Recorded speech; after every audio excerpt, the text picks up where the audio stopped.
There is a myth in IT consulting. I think really IT leadership in general. There's this myth that business expertise, industry expertise, and experience is not that important. The idea is, of course, there are best practices, there are frameworks and models and methodologies that have been proven across multiple industries as the best way to set up infrastructure, security, data, systems. There are those things, right? I think it's a myth, though, to discount, what people know about the industry.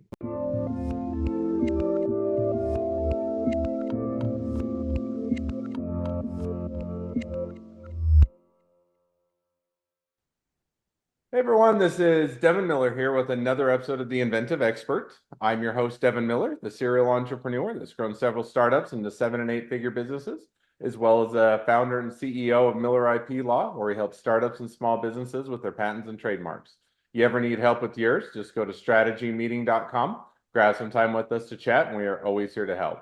Now, today we've got another great guest on the podcast, Jeff Roberts. And Jeff, we're going to be talking about a few things, including how to approach IT from a business perspective, and also looking at IT as more than just automation and efficiency, and how it can be used to create a competitive edge for your business. And also maybe looking a little bit about on a different area about how to have good brainstorming sessions and how to approach that and then make it beneficial. So it should be some great topics of conversation. And with that, welcome on the podcast, Jeff.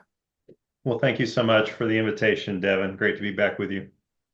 Absolutely. And it's as a reminder to the audience, so Jeff was a guest on our sister podcast, the Inventive Journey. So if you haven't had a chance, I definitely invite you to go check out his episode there. But for those that haven't had a chance to catch or check out the episode or just looking for a quick intro, just take a minute or two, Jeff, and introduce yourself to the audience.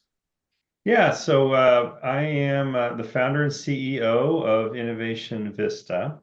We are a 5-year-old consulting firm focused on providing IT strategy and leadership services to mainly mid-sized companies, some small if they have significant opportunities with technology, but more of our clients are in the call it 30 million and up sort of range as mid-size.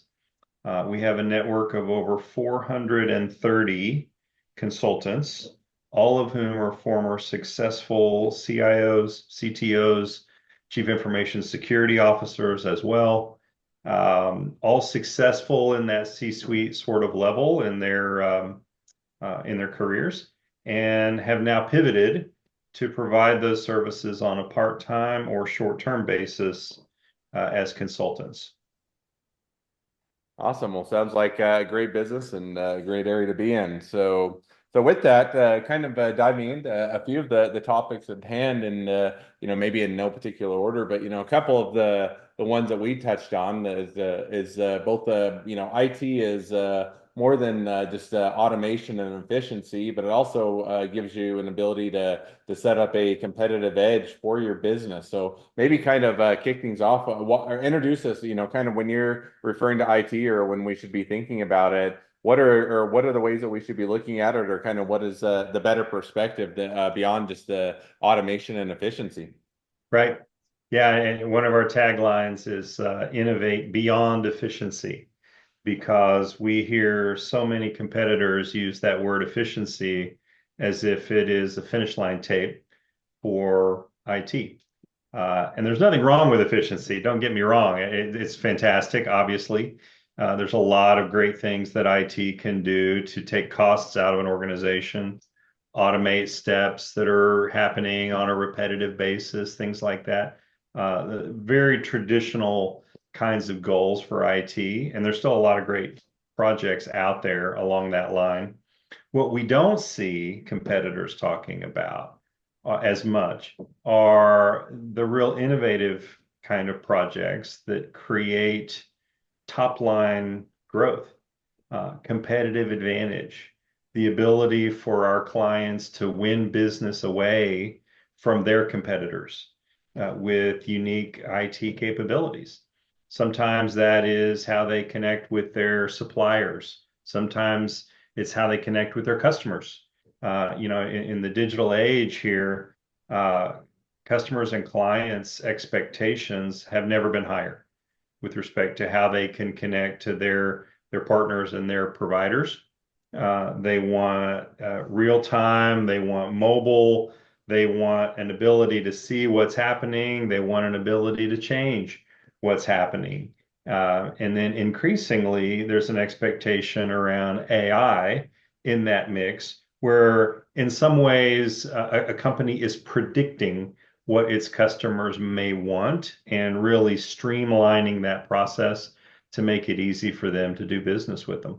That's a real focus of ours, and it's an area we've had significant success. We're over $1 billion, 1.3, I think, at this point, $1 billion of incremental revenue created for our clients. And that is really just, again, looking at what's possible, looking at what would move the needle, doing some estimating around the ROI of these kinds of capabilities, and making commercial business decisions about where to make those investments. We hear a lot often skepticism from clients about, I mean, we're not a online brokerage, right? Or some business like that where, IT capabilities are really going to make the difference. And we point out to them, first of all, every B2B company in the world has significant opportunity to use AI and analytics and data to understand their customers better than what they do today.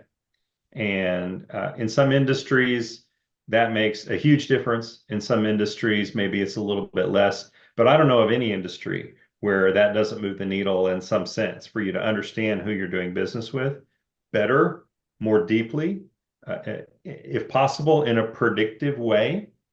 So, we push back on that, and we surprise a lot of clients with ideas that, maybe it's not a brand new revenue stream because of some digital AI wizard that we add on to their software product. It doesn't have to be that. It might be as simple as very advanced reports that we hand to their sales team about all of the meetings that they have upcoming for the following week, and a deep analysis of what that client has done with us, what that client's done with others, what they're more likely to do than not in their next transaction cycles.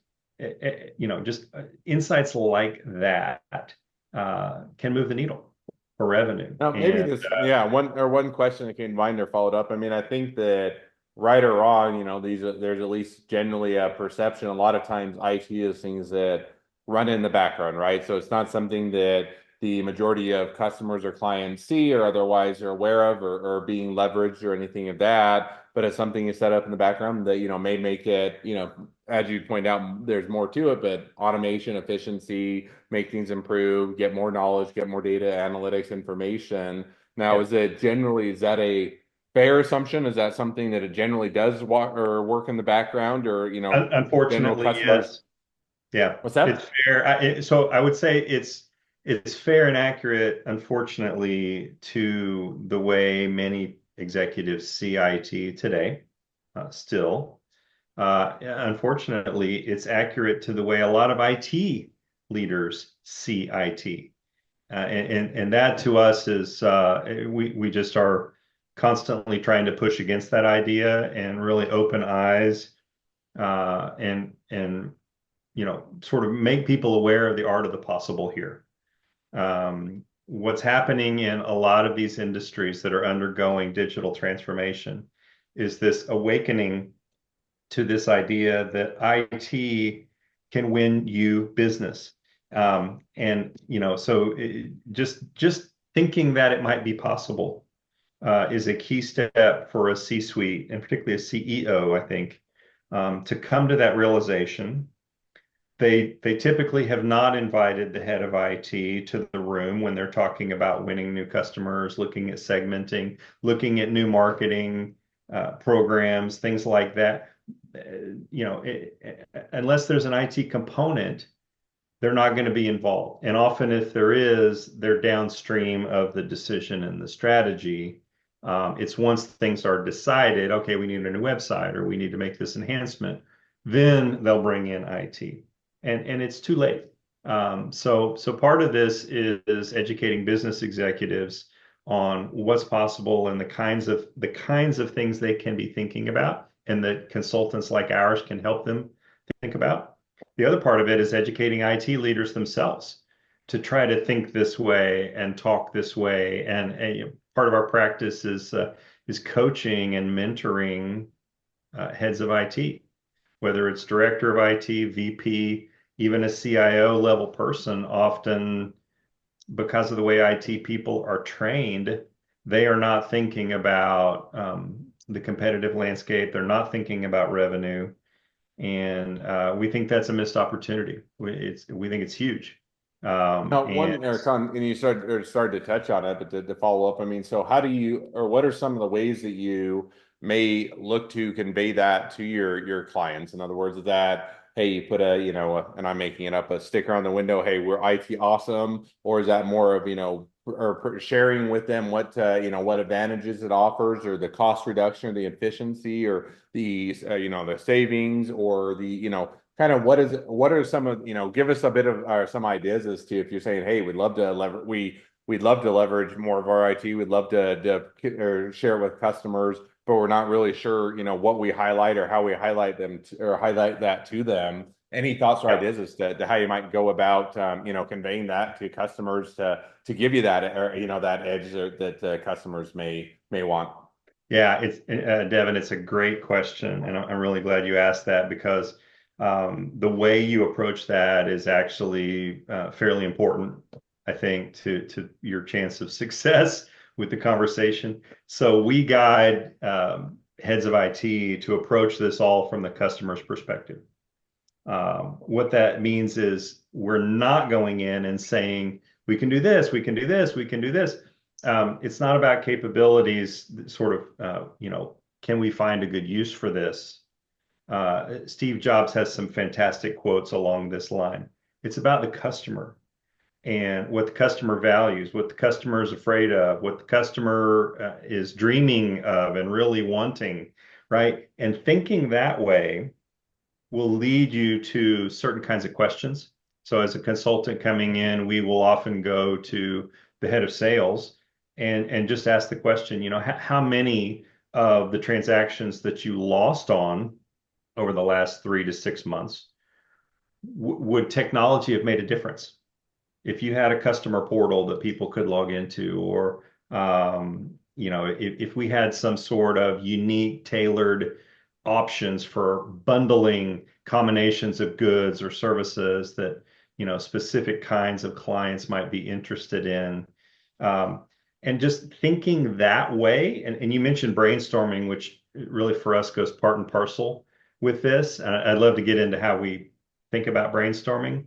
But the reason it's so important is that we're bringing more a way of thinking to a client than we are anything else. Of course, we have success with certain projects, and every one of our consultants has done some things in their career, whether it's as in their W-2 career all the way up to C-level, or as a consultant, or both. But we don't want to lead with that, and we don't want to walk in the door presuming that, well, you're in the same industry as one of our former clients, and we did this for them, and that's going to make sense for you as well. We want this a lot more co-creative with the client, to take their ideas. They understand their clients better than anyone else, right? They understand their processes, their corporate strategy, their culture better than we ever will. So, and those things are important. So we walk in the door, I would say, asking more questions, maybe Socratic method kinds of questions, but it's aimed at the customer's world, the customer's expectations. What is the criteria that the customer is using when they decide to do business with you versus just doing business with one of your competitors? And where in that dynamic can IT potentially make a difference? So that's really, that's not a short answer, I know, but that's really more what we do rather than going in and saying, well, we could create an e-commerce site, we create a mobile app, we could do all this, automated marketing and social media, and of course, all those things become the tools that are in the toolkit. But if you start with sort of looking at tools, you miss kind of getting the diagram and the blueprint of what it is you're trying to build and why. So we tend to think that way more. Um, I don't know if this is a good time to get into to brainstorming, but Yeah, and that's what I was just gonna hit on. Maybe we dive into brainstorming a bit. yeah, That what are because I think that people go in and almost to your point, it's there's a I don't know fallacy, but a shortcoming sometimes when you're having whether it's consultants or outside parties or even a lot of times inside parties or CIOs of hey what or you go to the management and say hey we can do whatever you want. We can do a whole bunch of things and we have lots of capabilities which at the end of the day, you're saying, hey, that's great that you have a lot of experience, a lot of capabilities, but a lot of times, you don't know necessarily know what you want until until you come across it or until you brainstormed or had the or helped or someone helps you to generate that idea. And so, how do you go about rather than just, hey, tell us what you want and we'll build it for you, to yeah, actually moving to brainstorming, which is identifying some of those areas that maybe you haven't given or any consideration or a lot of consideration, and yet would be beneficial to the business. yeah. No, it's so important, Devin, and like I said, it really goes kind of hand in glove with our whole approach of being very business focused. When an IT leader says to business leaders, "We can build anything you want. What do you need?" That's they feel like that's a great thing to say, and we often shake our head and say they don't know what to do with that. Yeah. Look, who's the person in the building that's being paid to think strategically about technology, what's possible, how you would build it, and what kind of impact it could have? So why not flip that from, hey, we could build anything, tell us what you need, to facilitating a brainstorm session with your stakeholders, maybe multiple groups. Maybe you want to do a an accounting group and the head of sales and the COO and right they're all these groups. And instead of offering, hey, what do you need? We can do it all. Custom software is limitless, right? Of course. Walk through, real actual ideas that are in their head, and if you do this in a purposeful way, we have somewhat of a structured way we do brainstorms, and I'm happy to share the link to a whole article that we have that lays this out that would be longer than we have time for. But to summarize it, we want to pre-position the people who are going to be part of a brainstorm so that we have the benefit of their subconscious mind kind of noodling the topic. We try to position it where we send out a pre-read, sort of setting the stage for a brainstorm session the following week. We'll send that out on a Friday. So everyone over the weekend, they're aware of it. We make sure, it's well enough ahead where they're not hit cold and they're not going to walk into the room sort of realizing just because they looked at their calendar that day that, oh, I have a brainstorm session. The subconscious mind is very powerful. So we want to take advantage of that. The other thing that's key is what you do in the room. A lot of people think a brainstorm session is let's get up at a whiteboard, let's throw some things on the wall, and let's see what sticks, right? Um, we really avoid that for a couple of reasons. One is whoever is the most senior person in the room, when they start talking, that is where everyone else's mind is going to go. So you effectively have one brain sort of storming rather than a whole room full. And it's just, it's a human nature kind of thing. Human nature is undefeated in the corporate world.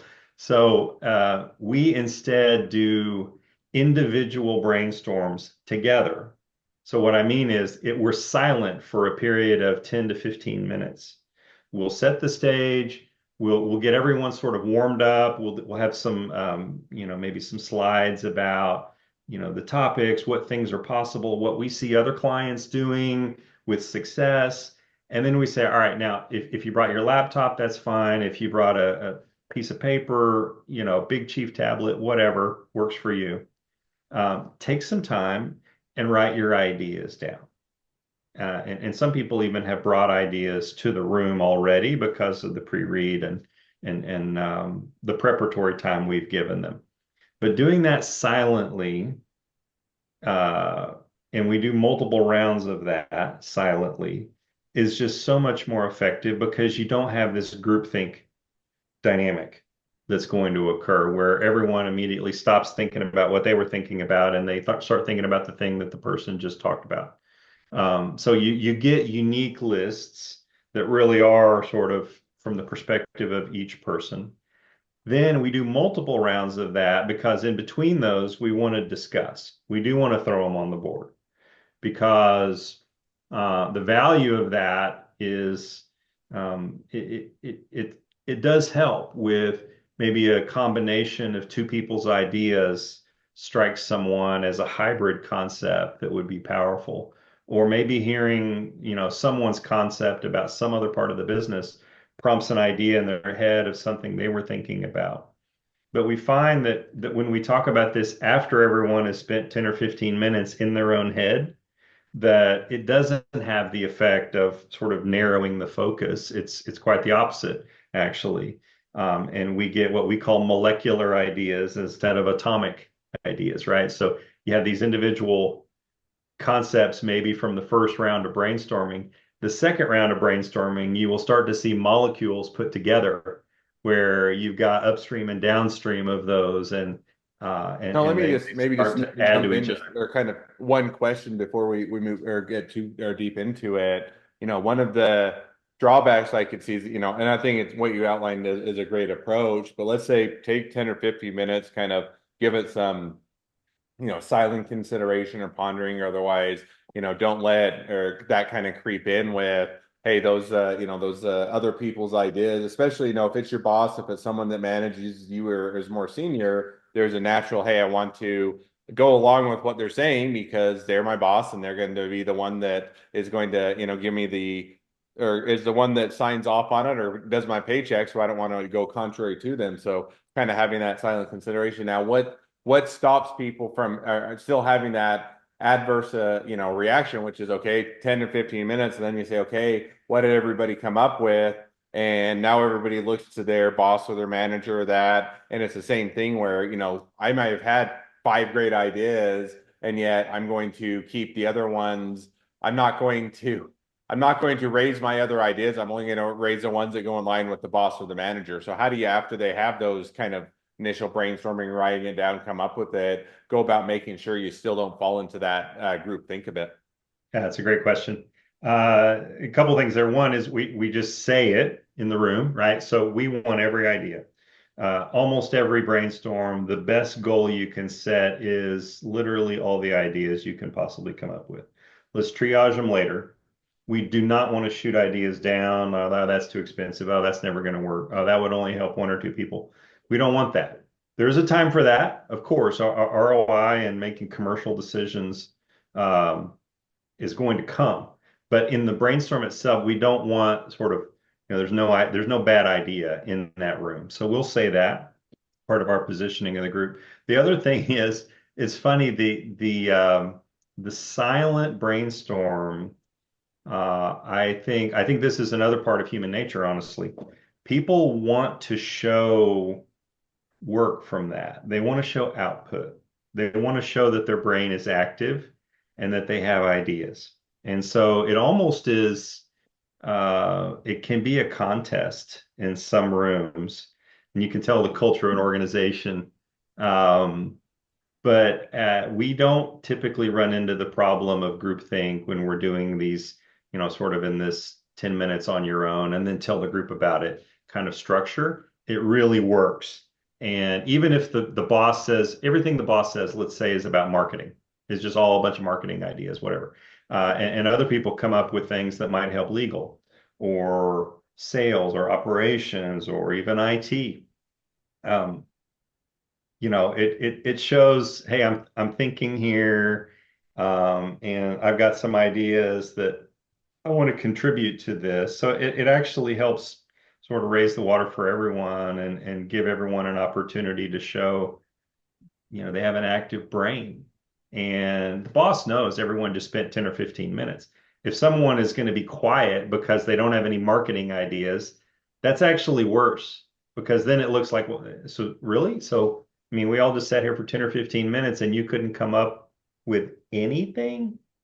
And people typically don't want to go there. So we typically get, I mean, some of these sessions after 2 or 3 rounds, we will have dozens in every single case, and we sometimes have well over 100 ideas that need to be, sort of estimated, and even if it's t-shirt size kinds of benefits and costs, we'll go through that exercise just to triage the ideas later that came out of this session.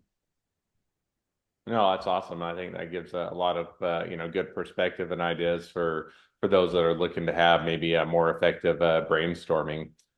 Well, we're already reaching, and we've already only just barely scratched the surface. So we'll have to have you back onto one of our sister podcasts and dive into things a bit more. But we've already reached for this episode the towards the end of the podcast. But I always love to wrap up each episode with the same question. So we're going to dive to that now, which is, within your industry, what is the biggest myth and why is it wrong? Yeah, that's a great question. There is a myth in IT consulting. I think really IT leadership in general. There's this myth that business expertise, industry expertise, and experience is not that important. The idea is, of course, there are best practices, there are frameworks and models and methodologies that have been proven across multiple industries as the best way to set up infrastructure, security, data, systems. There are those things, right? I think it's a myth, though, to discount what people know about the industry. And it's a huge part of, we sell ourselves on this basis because we match our consultants to client projects based not only on their technical expertise and what the client's trying to do, but their experience in the industry. So they walk in the door knowing the terminology, the common platforms, what the competitors are doing, et cetera. And I do think that's important, far more than most people will give it credence, because I mean, in 2024, really IT leaders are business leaders first. And it goes to this idea that we're living in the digital era and that technology is impacting everything about business models, from supply chain to delivery chain to internal processes and customer service. It's everywhere. It's everything. And so, this also helps, this idea that IT leaders even have that they're not supposed to be trying to win business, or that's not even a part of the job description, and that efficiency is good enough. Um, I think that's wrong. And one of the things, one of the drum beats that we continue to beat out for our clients is there's more to it. You got to go beyond lights on. You got to go beyond efficiency. And part of that for us is, industry experience absolutely matters. I'm not saying you can't move from one to another. Executives certainly do that. And sometimes companies even purposefully go after someone from another industry to bring in fresh thinking. So I think there's value in that. But if the idea is to walk in the door, especially as a consultant, walk in the door knowing what you're talking about and being in a position to really grasp what is unique about a client, knowing that space is critical. So I take a lot of pride in this with Innovation Vista, and I think it's the big part of why we avoided building a bench of consultants and we built this network instead. Because if you have a bench, you can't do that kind of matching. You've got someone on payroll, and they're on the bench. They're not billing another client. So the very next client that walks in the door, that's who's going to be assigned. Whether or not they have ever worked in a hospital setting or a manufacturing company or a bank or whatever the client's sector is, that really matters for us. So we avoid that square peg in a round hole. And, we do that matchmaking based on all these factors, not just technical for that reason. Awesome. Well, that definitely that is a good myth to dispel. Makes perfect sense, and is a great one to keep in mind. Well, now as we do wrap towards the end of this episode, if people want to reach out to you, they want to be a customer, they want to be a client, they want to be an employee, they want to be an investor, they want to be your next best friend, any or all of the above, what's the best way to reach out to you, contact you, find out more? Our website is innovationvista.com. We got a contact us page. Happy to take messages there. Whether or not it leads to an engagement, I always say we get questions sometimes that people are just curious about something and they ask us a question. I love that because that's a connection then that we have that who knows, maybe in 6 months' time they have a follow-up that leads to a project or whatever. And even if it doesn't, we enjoy the opportunity to pay it forward and be a source of answers for people. The other platform I'm very active on personally is LinkedIn. Happy to take messages on that as well, and for people to reach out and connect with me there. Very active posting. We try to post some value add content, some thought leadership. We give away some of our secrets, like our approach to brainstorming. We've got an article we've put out multiple times on social media just to sort of share this because it really works and we want people to have the benefit of that. Awesome. Well, I definitely encourage people to reach out, support a great business, expand their network, and if nothing else, make a new best friend. So, well, with that, thank you again for coming on the podcast. It's been fun. It's been a pleasure. Now, for all of you that are listeners are out there, if you have your own journey to share and you'd like to be a guest on the podcast, we'd love to have you. So just go to inventiveunicorn.com, apply to be on the show. Couple more things as listeners, make sure to click share, subscribe, leave us a review. Helps us to reach even more startups and small businesses to help them along their journey to success. And along that note, if along your journey you ever need help with patents or trademarks or anything else with your startup or your small business, just go to strategymeeting.com, grab some time with us to chat, and we are always here to help. Well, thank you again for coming on the podcast, and wish the next leg of your journey even better than the last. Likewise, Devin. Thanks so much.